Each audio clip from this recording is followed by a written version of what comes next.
Hello, everyone. I am Tim Parmeter, founder and CEO of FranCoach. We actually have from time to time people that will actually listen to this and will send in suggestions of things we need to talk about. And we had somebody that sent in a couple things all kind of tied together. And it was all really around the kind of the negative side, right? Are there bad franchises? Why are people going to fail? All of this stuff. So I think it's a fantastic thing to talk about because we always talk about the positives. Let's talk about what can cause some negatives, right? So before I jump into that, quick review. Again, who's FranCoach? We are a national search firm dedicated to working with individuals like yourself interested in owning a franchise. We're partnered with well over 600 of the top franchisors in the country, spanning nearly 70 industries.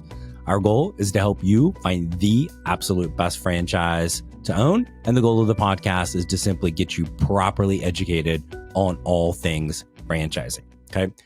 Why is somebody gonna fail as a franchise owner? So we really want to talk about two sides of this. Why is somebody gonna fail as a franchise owner? And number two, are there bad franchises out there? So let's tackle that one first. No. I mean, well, probably a few, none that we are partnered with, right? And so usually how you can tell is if they're really not making you do anything in the process to prove yourself, if there's like a couple steps and here you go, here's the franchise agreement, check your pulse, can you pay the franchise fee? I'm not saying that can't be a fit for somebody, but that would give me a great deal of pause and would be a franchise probably I'd really consider not having in our inventory, right? So there's no oh my gosh, this is the best franchise or this is the best industry. Kind of the same thing can be said on reverse. Okay. So then why would somebody fail? Right. And I think, and as we talk to our clients going through this process, right, of starting to vet the franchises, again, you guys have heard me say this a bunch. When we get people connected to franchises, it's a 6 to 8 week journey. It's going to have anywhere from 10 to 15 different steps along the way. And there are, in many cases with folks, there will be a point towards the end where you're like, man, this all sounds really good. We've started with 3 or 4. We've whittled it down. We're kind of down to this last one. Oh my gosh, what's the catch? What's going on? Is this the right thing? What if I fail? It all sounds too good to be true. So why is somebody going to fail? It is super stinking simple. If you're not going to follow the plan, it ain't going well, folks, right? I cannot stress that enough. If you are going to become a franchise owner and not follow the plan, please, for the love of everything, do not become a franchise owner. Really, it is that simple. Number two, follow the plan. Number one. Number two, put forth the effort. If you are jumping into the business full time, well, what's full time look like? 40 hours. Hey, maybe you're an overachiever and you put in 45, right? It's not the badge of honor bull crap that people say in the corporate world. Oh, I'm working 98 hours. No, you're not. You're either lying or you're really bad at your job that's making you put that much effort, or you don't like anybody in your house and you don't want to go home. Okay. This is normal hard work. If you're a semi-absentee owner and that franchise needs 12 to 15 hours a week, are you genuinely putting in that time? Okay. Then from there is a little you got to kind of want to and be comfortable. We just did a podcast not too long, FSO, right? You got to figure stuff out. You have to want to figure stuff out. You want to be that person that is in charge, right? So, but really the main, follow the plan, put forth the effort. So how is it that easy, right? Well, the trick is finding what is the best franchise plan and system for you to follow. If you are terrible at sales, you don't even like talking to people, let alone trying to sell them on something. And then you end up in a franchise, so man, it sounded really good when they were saying it, but you got to go do B2B sales and you have to go hunt and find every one of your customers.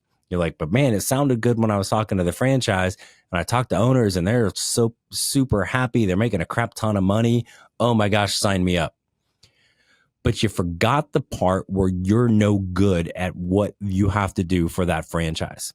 It's not, even if you're following the plan and you're putting forth the effort, it's not going to go well. Okay. So it's finding that fit That's kind of our rules to make sure you're finding the best fit for you to own. But that's the trick to this. This is probably about a year or so old. But after 5 years, they are roughly 90% of franchise businesses still open and operating. Okay. So, well, does that mean 10% failed? Well, let's talk about failure. What does that look like? So just because a business is no longer open, but then that first 5 years, does that mean it failed? Well, maybe it sure could, right? But there are a handful of other things that can pop up. Maybe the business was going great for 3 years and somebody came in there and said, hey, we'd like to buy that from you. Okay. Sign me up. Right. We had, unfortunately, a few years ago, a client of ours, like, he passed away. Right. So, and the family decided not to keep the business. So it closed. Well, it's not a failure. That's just sad. Like, that's life. Right. From that standpoint. My wife and I owned a franchise. We owned a couple, really two of them, but one of them in particular, we sold both of them within 5 years. One of them, there became a conflict of interest with her new job, and another one had no intention of selling, and literally somebody basically just kind of virtually knocked on our door and said, I really am interested in this franchise. It's not available here. It's all sold out. Would you be interested in selling? Well, let me help you folks. That's a really easy answer. Yes, I'm going to be interested. Somebody knocks on my door and asks me if I'm interested in selling my house. I'm going to say, sure, what you got, right? You make me that Godfather offer, and like, you can have everything in the house, including the kid, right? Same thing with franchising. So just because things don't make it that full 5 years doesn't mean it is a failure. So again, could it be a failure? Absolutely. And I'll give you a great example of a situation here recently we ran across with one of our franchisors. Was kind of telling a story of somebody that was a franchise owner. Roundabout, they were complaining, right? This sucks. I want out. I just everything was negative, right? So, well, let's go to the franchisor, because clearly it is their fault. Well, this particular owner had and well documented 6 different calls with their business coach. Most franchises are going to have a coach for you in addition to all of the training. 6 consecutive calls with their coach, no show, 6 times, right? There are some peer groups that they do, right? Missed 3 out of 4 over a span, right? Like, how hard is this person really trying? They were supposed to hire for a position. They didn't hire for it. They're supposed to be spending X amount of money on marketing. They're like half of that, right? Okay. Like, so that person really may close their doors and say that's a failure, but that's a pretty simple thing. We are not doing anything required, right? Again, it's like getting an F in school and you're like, that damn teacher sucks and they're screwing me over, blah, blah, blah. And you're like, well, you haven't been to class like more than twice this semester. You haven't turned anything in, and the one test you showed up for, you flunked, right? So whose fault really is that, right? So very similar type of things with franchising. And so when you think about that failure or that success rate with this, it is going to come down to every single time. It is going to come down to you. Are you putting forth the effort? Are you following the plan? And have you found the franchise that is a right fit? Are there people that find the franchise that's not the right fit for them? Unfortunately, that happens. It's not happening on our watch with our clients, but it does happen. People go on their own and they start looking at things and they don't know what's truly important to them in franchising. Are there people that find a fantastic fit for themselves, but don't put forth the effort? Miss 6 straight calls with their coach. Don't do this. Don't do that. Absolutely. Are there people that start the franchise and then just don't put forth the effort? Absolutely. I mean, I can't help stupid, because that's essentially what it really comes down to. Put forth the effort, follow the plan. We're going to help you find the best fit. If so, now you're going to have success. What does success look like to you? That could be different than the next person, right? So we've talked about this before, where the I don't want to buy a job, right? There's that stigma sometimes with some franchise models that it is buying a job.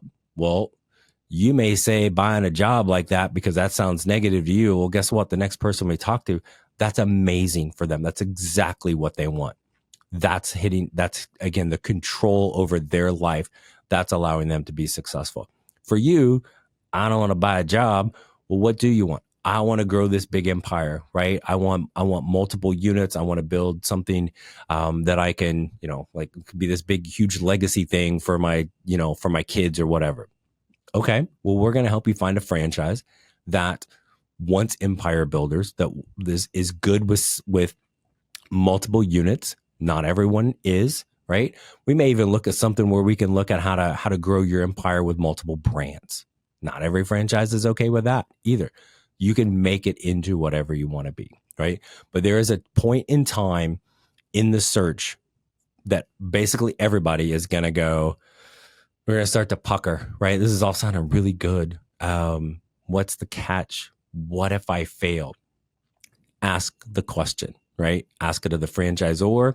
I'm going to have maybe even ask a franchise owner. This all sounds amazing. Why would somebody fail? And they're going to say the same thing. Not following the plan, not putting forth the effort. Or again, if I use the extreme, hey, you've got to be a hunter and get out and build those B2B relationships, right? And if you're like, man, that sounds awesome, I love doing that, right? And you kind of get a little bounce to you as you're hearing it and thinking about it, then you're on the right track. If you hear that and go, man, it all sounded great until you told me what I have to do, then that doesn't mean that's a bad franchise. That doesn't mean you shouldn't be a franchise owner. It means that's the bad and wrong fit, right? That's where it all comes down to. So it's okay. And not only okay, I think normal, and people should have that kind of like the what if, like the shit hits the fan, right? So what if I fail? Let's understand what it would call, what's going to cause that, and see if we have alignment in what franchises that you're looking at and what's really important to you. From there, seriously, folks, it's just that easy. Put forth the effort and follow the dang plan, and you can make this into whatever you want. You want to buy a job? Great. You want to build an empire? Great. And anywhere in between, it's all there for you. That's the beauty of franchise ownership. That's what I wanted to kind of share with you today. If you have some other things that you want us to talk about, please fire them at us. FranCoach.net. Quit waiting around, folks. Reach out to us. We're excited to talk to you. As always, there's never, ever any fee for our service. We look forward to speaking with you, and thanks for tuning in. We'll talk to you next week. Thanks so much.